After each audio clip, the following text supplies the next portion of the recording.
Assalamualaikum pendengar setia, selamat datang di Mamang Horor, tempat di mana cerita horor hidup dan mengintai di setiap sudut pikiranmu. Siapkan dirimu, karena malam ini kita akan mendengarkan cerita dari sebuah desa tua bernama Widoro. Tersembunyi sebuah pemakaman yang dikenal angker, terutama satu bagian, blok 13, di bawah pohon randu yang tak pernah gugur daunnya. Tanah di situ selalu basah, meski kemarau panjang melanda. Pak Matt, seorang penggali kubur yang telah puluhan tahun bekerja di sana, tak pernah menyangka bahwa satu malam-malam di mana jenazah seorang pria kaya bernama Pak Wahyu dikuburkan akan mengubah hidupnya selamanya. Suasana mistis mulai menyelimuti saat tanah mendidih, bau amis menyeruak, dan suara napas terdengar dari dalam liang lahat. Tapi yang paling menakutkan bukanlah malam penguburan itu, melainkan apa yang terjadi setelahnya. Karena di desa Widoro ada tanah yang bisa menolak mayat, dan kadang yang dikubur bisa kembali menagih janji. Namun, sebelumnya, bagi yang beragama Islam, saya sarankan untuk menuliskan sholawat Nabi Muhammad, agar kelak sholawat ini menjadi saksi untuk mendapat syafaat di akhirat. Like dan subscribe ke channel ini sangat membantu menyebarkan dakwah Islam dan menjadi amal jariah yang tak terputus. Sekarang, tarik napas dalam-dalam, tutup mata, dan bayangkan. Pernahkah sampean dengar, kuburan bisa menolak mayat atau tanah yang selalu basah? Padahal musim kemarau panjang, aku Slamet, tukang gali kubur sejak umur 15. Sudah lebih dari 30 tahun, aku kerja di pemakaman desa Widoro. Tapi satu malam, satu jenazah, gak akan pernah bisa aku lupakan. Karena sejak malam itu, hidupku berubah. Namaku Slamet, orang kampung manggilku Pak Matt. Kuburan adalah ladangku. Aku lebih hafal susunan makam daripada jalan-jalan di kota. Sudah ratusan liang aku gali. Bau tanah, dengungan doa, dan ratapan keluarga sudah jadi lagu sehari-hari. Tapi semua berubah pas malam itu. Waktu itu musim kemarau panjang, tanah kering kerontang sampai retak-retak. Tapi ada satu lahan pemakaman yang aneh. Blok pojok utara, dekat pohon randu tua. Tanahnya selalu basah, lengket, berlumpur, dan baunya amis, kayak daging busuk campur besi berkarat. Kami biasa nyebut daerah itu blok 13, dan aku kebagian gali kubur di sana. Jenazah yang mau dikubur malam itu adalah lelaki paruh baya. Namanya Pak Wahyu. Katanya orang kaya, tapi meninggalnya mendadak, tengah malam, di rumah tanpa saksi. Tubuhnya lebam-lebam, tapi keluarganya bilang jatuh di kamar mandi. Waktu truk jenazah datang, hujan deras mengguyur, padahal langit sebelumnya terang benderang. Aku dan dua teman, Surip sama Karyo, basah kuyup waktu gali lubang. Begitu cangkulku kena tanah blok 13, bau amis itu langsung nyambut kami. Surip sampai muntah. Karyo geleng-geleng sambil bilang, tanah ini kayak nelen orang hidup-hidup, man. Dan waktu liang udah cukup dalam, kami dengar suara aneh. Krik, krik, kayak sesuatu gerak dari dalam tanah. Aku langsung berhenti, cangkulku jatuh. Aku dengar jelas suara napas dari bawah. Jenazah Pak Wahyu diturunin ke liang, tapi pas baru setengah masuk, tali pengikat peti lepas. Dan brok, peti jatuh miring. Seketika, tanah di sekeliling lubang mendidih, lumpur meletup, bau amis berubah jadi bau belerang. Karyo teriak, "Allah, ini bukan tanah kuburan, ini neraka!" Lalu, dari dalam peti, kami semua dengar suara gedoran. Tok, tok, tok. Aku ngecek. Mungkin itu suara air yang jatuh, tapi suara itu ritmis. Seperti ada yang minta dikeluarin. Surip langsung kabur. Karyo nyusul. Tinggal aku sendiri. Aku dekatin peti itu pelan-pelan. Kupasang telinga di kayu peti. Dan suara itu berubah jadi bisikan. "Matt, tolong, jangan kubur aku di sini." Jantungku berhenti berdetak. Itu suara Pak Wahyu. Padahal dia udah mati.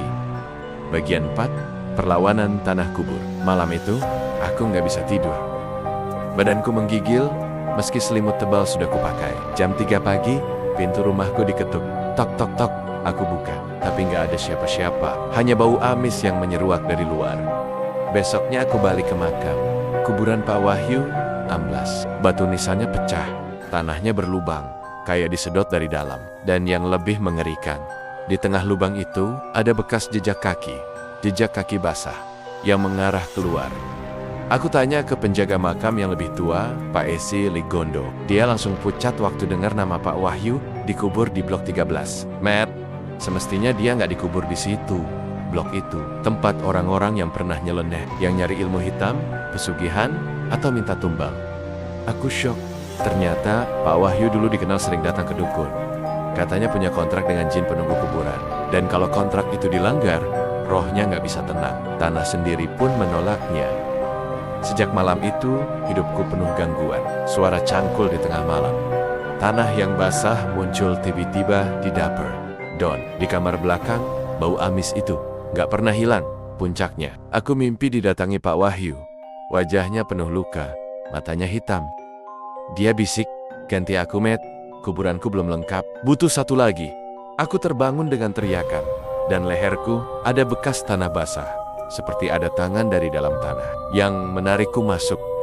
Sebelum orang-orang mengenalnya sebagai juragan bangunan paling kaya di Widoro, Pak Wahyu hanyalah laki-laki biasa. Tubuh kurus, wajah datar, dan kehidupan yang tak pernah bener-bener naik kelas. Ia bekerja sebagai karyawan toko material di Pasar Wetan, bertahun-tahun hidup di bawah bayang-bayang bosnya yang tamak. Tapi orang-orang sering bilang, Pak Wahyu itu diam-diam dalam. Dan memang benar. Di balik kesahajaannya, ia menyimpan keputusasaan. Istrinya sakit menahun, anaknya putus sekolah, dan rumah kontrakannya bocor setiap hujan datang. Sampai pada suatu malam Jumat Kliwon, ia pergi meninggalkan rumah. Tak pernah bilang kemana, namun setelah malam itu, semuanya berubah. Dalam waktu 1 tahun, Pak Wahyu punya toko sendiri, lalu ruko, lalu gudang besar di pinggir jalan utama. Orang-orang mulai heran, bahkan takut, karena setiap bulan purnama, Pak Wahyu selalu menghilang. Dan setiap kali dia pulang, matanya merah seperti habis menangis, tapi wajahnya tenang, terlalu tenang.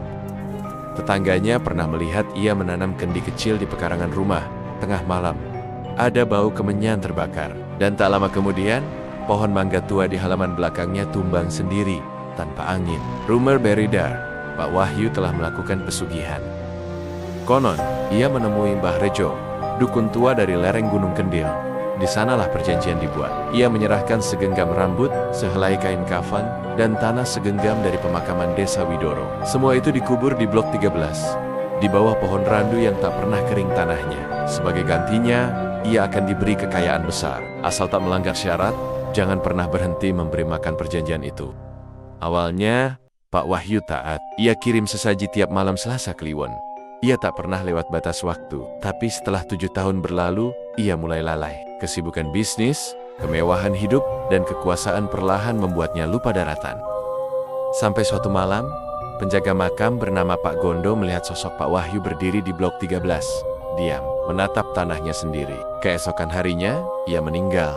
Tiba-tiba, ditemukan di kamar mandi. Lidah menjulur, wajah membiru, tapi tak ada air. Tak ada bekas luka, dan malam setelah kematiannya, pemakaman Widoro berubah. Blok 13 menjadi berbau amis, seolah darah basi meresap dari dalam tanah. Tanahnya berlumpur, meski kemarau menggigit desa. Saat jenazah Pak Wahyu diturunkan ke liang lahat, tali peti putus, peti terjatuh miring, dan dari dalam tanah terdengar napas, suara napas panjang, seperti sesuatu yang menunggu di bawah. Setelah dikubur, besoknya liang lahat itu ambrol, batu nisan retak, dan yang paling mengerikan, ada jejak kaki basah keluar dari dalam kubur. Pak Wahyu tak bisa beristirahat, perjanjiannya dilanggar, dan tanah tempat dia menyimpan kutukan menolaknya. Sampai sekarang, para penggali kubur tak berani menyentuh blok ke-13, karena tiap malam Jumat Kliwon, tanahnya selalu basah, dan kadang ada suara dari dalam lubang.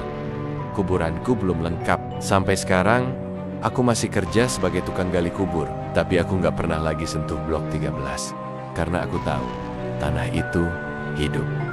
Dan malam-malam tertentu, kalau sampean lewat kuburan dan lihat tanah yang basah meski nggak hujan, jangan berhenti, jangan tengok ke belakang, karena mungkin ada yang nungguin sampean untuk gantiin tempatnya. Kisah ini mengingatkan kita bahwa segala bentuk kekayaan yang diperoleh dari jalan sesat dan pesugihan akan berakhir dengan kehancuran, baik di dunia maupun di akhirat. Perjanjian dengan kekuatan gaib hanya memberi ilusi kebahagiaan sementara, namun membawa kutukan yang abadi. Bahkan tanah pun bisa menolak jasad seseorang yang hidupnya penuh maksiat dan pengkhianatan terhadap janji spiritual. Harta yang didapatkan dari jalan batil tidak akan membawa keberkahan, malah menjadi sebab bencana bagi pemiliknya dan orang-orang di sekitarnya. Sebagaimana Allah Subhanahu wa Ta'ala berfirman, "Dan janganlah sebagian kamu memakan harta sebagian yang lain dengan jalan yang batil, dan janganlah kamu menyuap hakim-hakim dengan maksud supaya kamu dapat memakan sebagian harta orang lain itu dengan jalan dosa, padahal kamu mengetahui." Quran Surah Al-Baqarah ayat 188. Ayat ini menegaskan bahwa memperoleh kekayaan dengan cara yang tidak halal adalah bentuk dosa yang nyata dan akan mendatangkan murka, baik di hadapan manusia maupun di hadapan Allah.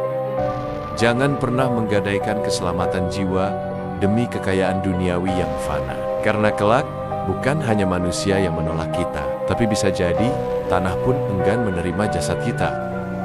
Bagi yang beragama Islam, jangan lupa tuliskan sholawat Nabi Muhammad di kolom komentar agar kelak sholawat itu menjadi saksi untukmu mendapatkan syafaat di akhirat.